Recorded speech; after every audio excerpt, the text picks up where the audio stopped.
Everyone lost their mind when call screening in iOS 26 came out, and I'm here to give you the exact data of what's happened in outbound dialing since that rollout. I own a dialer. I can see millions of dials in hundreds of different businesses calling all different sorts of leads, from cold calling to inbound to outbound, everything, opt-in, non-opt-in, you name it. And I'm going to give you the exact nitty-gritty data, what's working, what's not working, the real tangible impact it's had on the numbers. And I'm going to give you step-by-step strategies that you can use in order to maximize your chance of getting people to pick up the phone so you can actually make some sales. Okay, so what is this iOS call screening? Okay, if you have an iPhone, if you have an Android, you're like, hey, this has been out for years, right? But if you have an iPhone, you're like, what's this new thing? So what it is it's people that are not in your contacts. You have the option and the ability to screen those.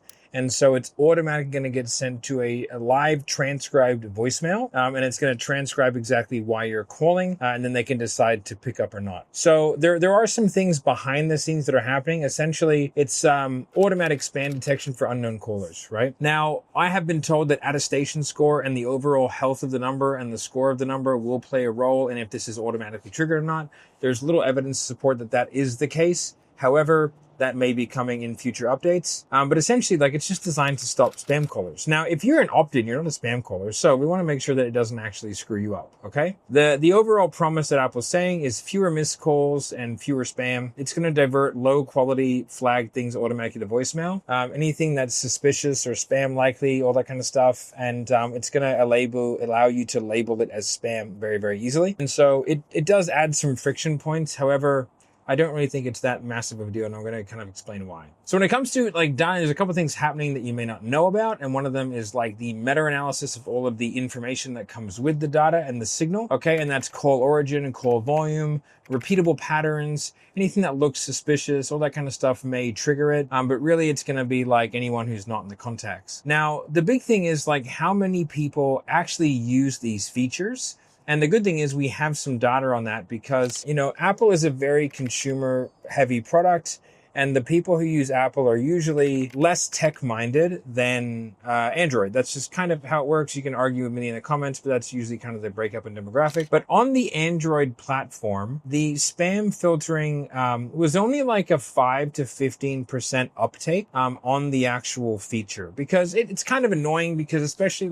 if you're a salesperson, you're never going to turn it on. If you're an entrepreneur, you're never going to turn it on, because 1 in 8 people is a salesperson. A lot of people are entrepreneurs. A lot of people use their phones and they're in constant communication with people that don't know, like business owners or whatever, for a living. And so it's going to be an incredibly annoying thing to have. I haven't turned mine on, I never will, because I would find it annoying to have to sit there and read it when I can just decide whether or not I call or call back. It's I feel like it's solving a problem that doesn't necessarily exist, because I don't feel like it solves the problem. It just kind of gives you a different way. Now you have to read it instead of hearing it. I don't really think it is too much of a difference. So the uptake has never been enormous in terms of this, and owning a dialer, having seen the amount of people that go to Google Voice, although it's a good chunk, say 10-15% of all the non-pickups, but then you got to take the pickups and into account. So it's a relatively small proportion that actually end up with that outcome. And even then, you can bypass Google Voice with a call within 15 minutes and then it rings through anyway. And realistically, I think there's a couple ways in order to,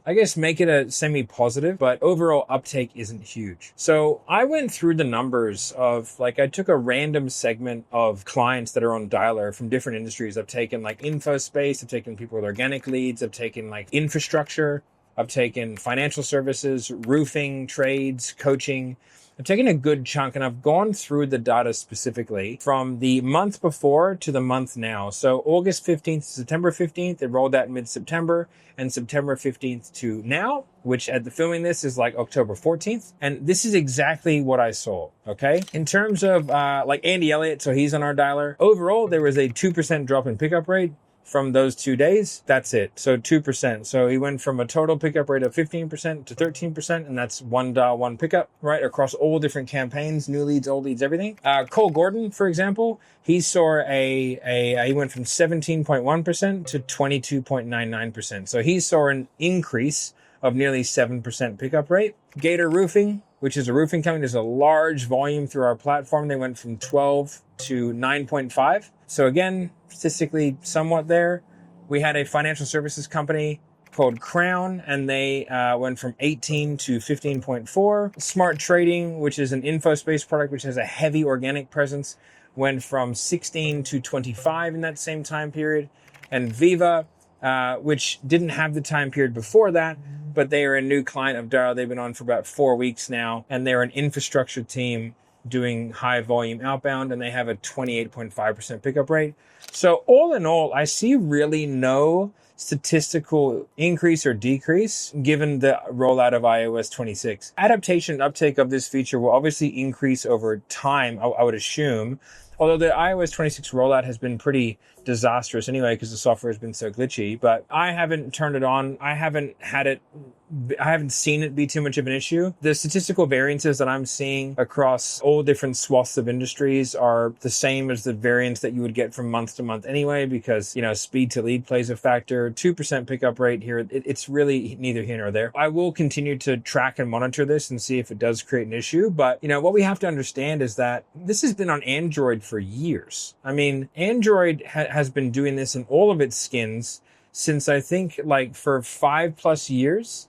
I think in 2020, the Google Voice stuff came out and that was adapted and, it's been going for years. Carriers have also been doing this and the spam detection features, plus they've been using attestation scoring and the stir-shaken protocols in order to block before it even gets there, which I think is a far more aggressive thing, and nobody seemed to give a shit about that because you didn't know what was happening, right? So they've been doing that since 2018. But let's talk about what you can actually do, the tangible action steps that you can take in order to maximize this if you are seeing a downturn, okay? Or if you expect or if you think you're seeing a downturn or whatever. I don't think you really are, at least not from that. It could just be a statistical variance based on month to month. However, I think that the call screening and the Google Voice and the iOS screening, I think that brings up an interesting opportunity to where you need to be good at that little 30-second drop. So I hear a lot and it's like, yeah, it's Matt from Dialer. And they just sit there and wait. That is a really shitty message. I'm not reading that, it's so that is sales copy and that should be scripted. So if I have running an outbound team and they hit Google Voice, they should have a specific script for when they hit Google Voice. They should have a specific script for when they hit iOS transcribing, because one's going to be listened to and one's going to be read. So, and try a bunch of different variants and see which gets the highest rate. Have them track it manually, whatever, right? How many of those did you hit versus how many picked up? Hey, it's just Matt from Dialer. You asked to give you a call about increasing your pickup rates. Let me know if you have some time. I'll stay on the line until you pick up.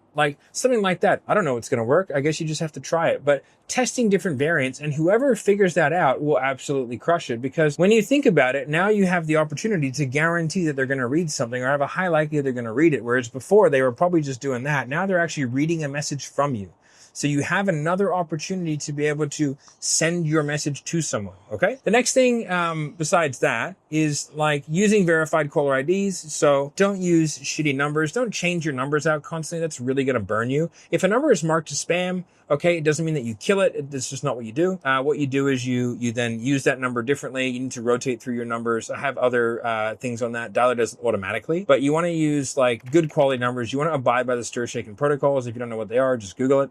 Okay, I would say single line dialing only. Multi-line dialing lowers attestation scoring. Also, a lot of the time, automatic answering machine detection is on. Automatic answering machine will automatically, if you get sent to screening, it'll automatically cut the call. I think that is a thing that a lot of people are going to have to change because they probably don't realize that that's going to happen. So if they are seeing a significant downturn since the uptake in the iOS 26, I think it's probably going to be through that AMD.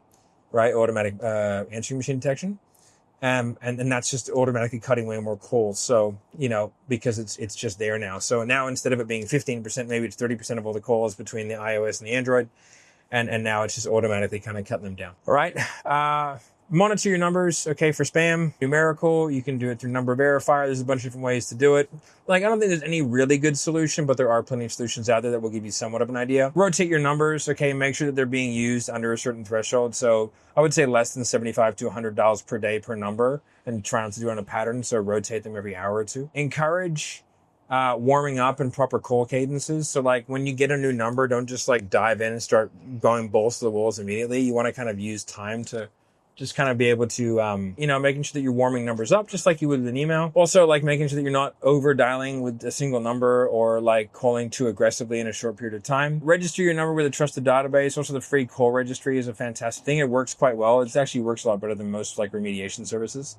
I would say fallback options like have SMS, have email, so have multi-channel things going on because it's going to be very beneficial. And then if you know the numbers that you're calling from, then you can have them in an email or have them in a text and say, hey, I'm calling from this number, save it. And then if it's in the contacts, it's not going to get screened anyway. And then have regular audits of which numbers are being flagged, et cetera, et cetera.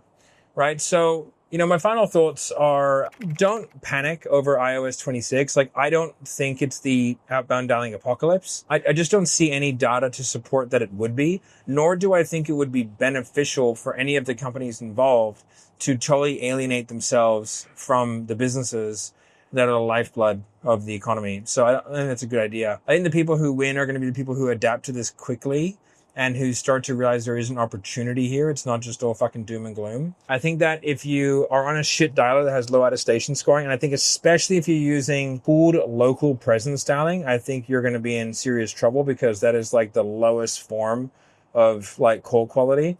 And I have a feeling that at some point, either now or in the future, those are going to be automatically, like out-of-station level C, automatically sent out.